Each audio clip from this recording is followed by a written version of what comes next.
Assalamualaikum warahmatullahi wabarakatuh.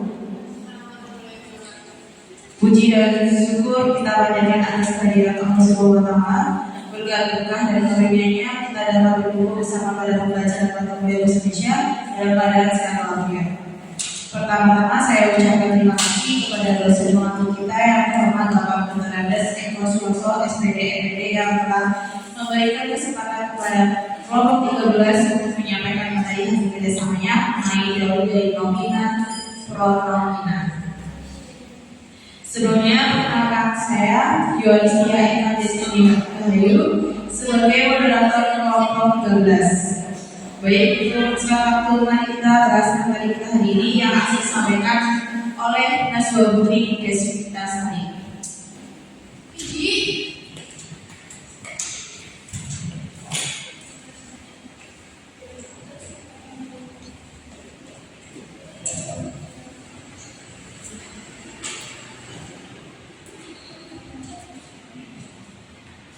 Baik, perkenalan, nama saya Naswa Putri Deswita Sari dengan NIM belakang 70. Di sini saya akan menyampaikan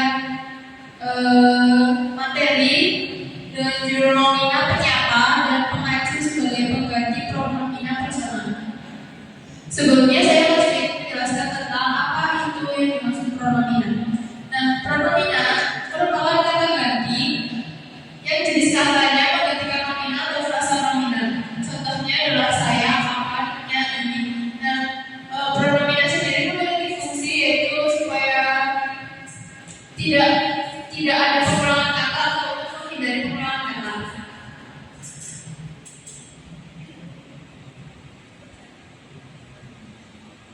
Jenis pronomina.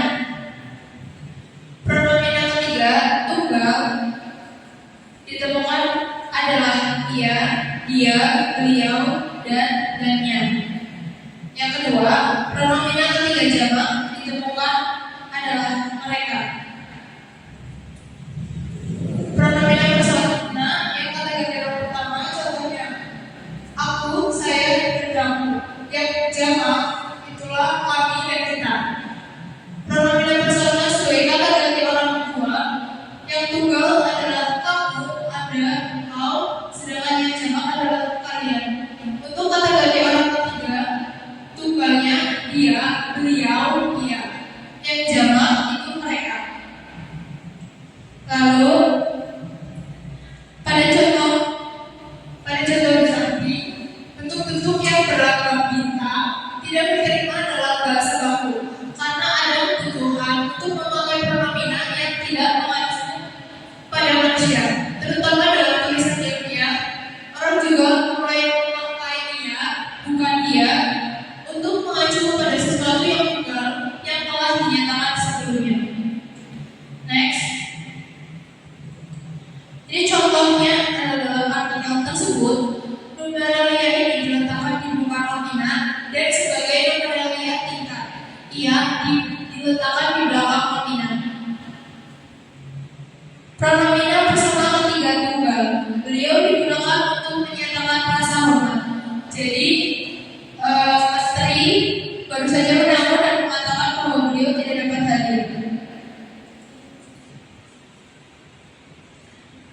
Dari keempat pronomina personal ketiga itu hanya dia, nya, dan beliau yang dapat dipakai untuk menyatakan milik.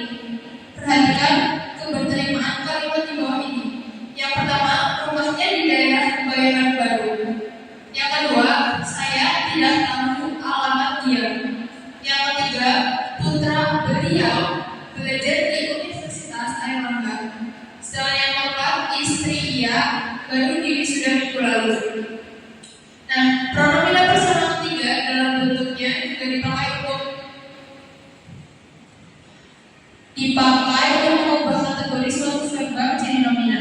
Apabila dia diletakkan pada verba, baik verba aktif maupun pasif, verba tersebut berubah kategorinya menjadi nomina. Contohnya, yang pertama, perginya naik apa, dan yang kedua, ditundanya ujian itu membuat mahasiswa bersemangat. Personal ketiganya juga dipakai untuk subjek dalam kalimat. Topik komen.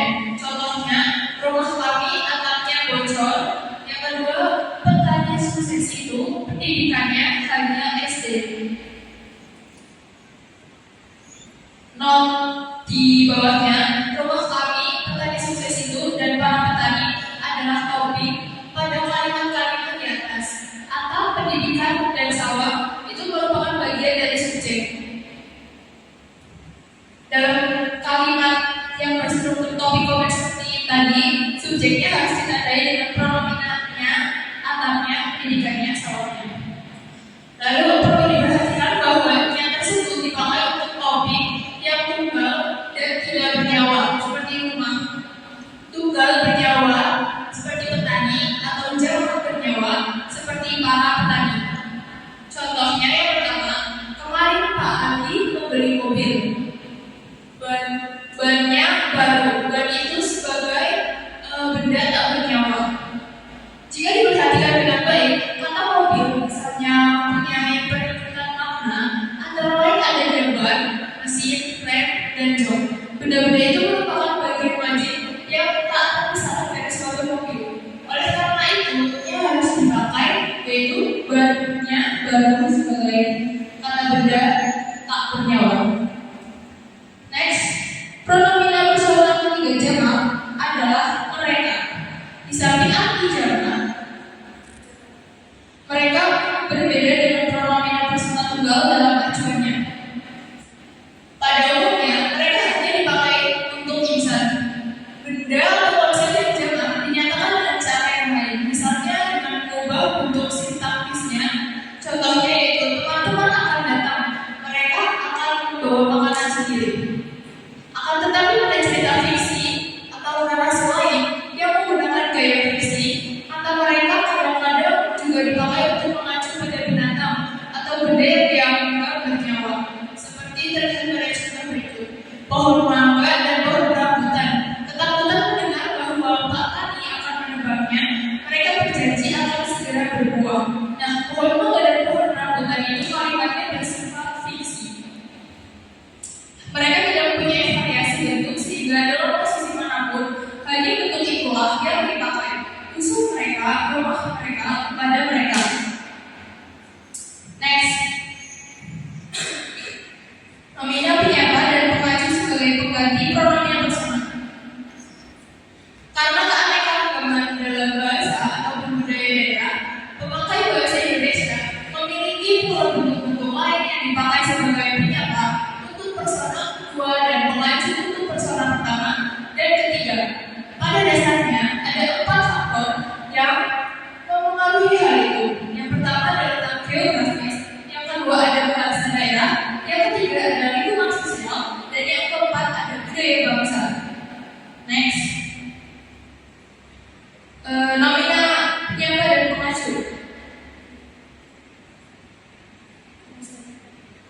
Baik yang berdasarkan hubungan kekerabatan maupun yang berdasarkan jabatan atau hierarki mempunyai bentuk yang lebih pendek seperti Pak, Bu, Prof, dan Dok. Dalam konteks kalimat yang lain, hanya salah satu yang dapat dipakai.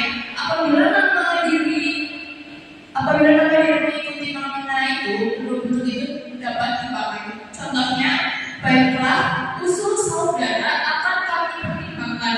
Perhatikan pada kalimat yang berwarna merah. Lalu jika nominal tidak diikuti oleh nama diri, bentuk yang pendek tidak dapat dipakai. Kalimat yang berikut tidak diterima. Yang pertama, apa Bu sudah makan? Yang kedua, apa Dok bersedia memberi resep tanpa periksa? Nah, jika dalam bentuk yang pendek akan dipakai tanpa nama. Kalimatnya harus berakhir dengan sapaan afirmatif seperti terlihat pada contoh berikut. Apa sudah makan, Bu? Yang kedua, apa bersedia memberi resep tanpa periksa, Dok? Next, dari pembahasan di atas dapat disimpulkan bahwa perlu dibedakan nominal penyapa dipakai untuk mengacu pendengar atau pembaca, sedangkan pengacu digunakan untuk mengacu pada orang yang dibicarakan.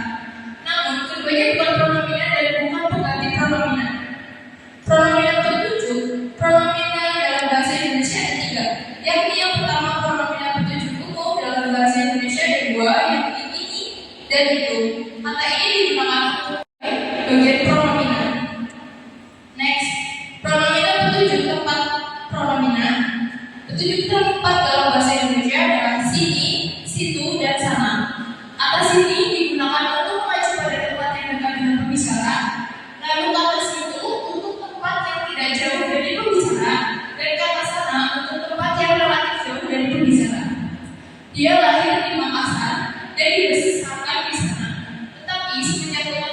dia pindah ke sini. Kata sini itu sebagai kata yang relatif depan dari berbicara. Lalu pronominnya penunjuk ihwal. Pronominnya penunjuk ihwal dalam bahasa Indonesia ialah begini dan begitu. Titik pangkal perbedaannya sama dengan penunjuk lokasi.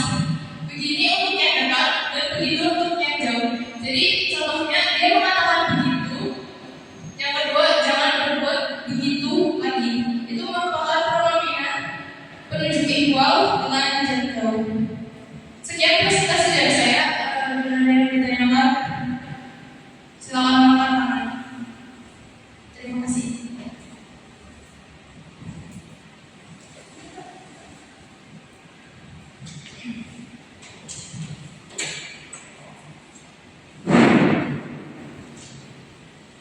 Baiklah, jika tidak ada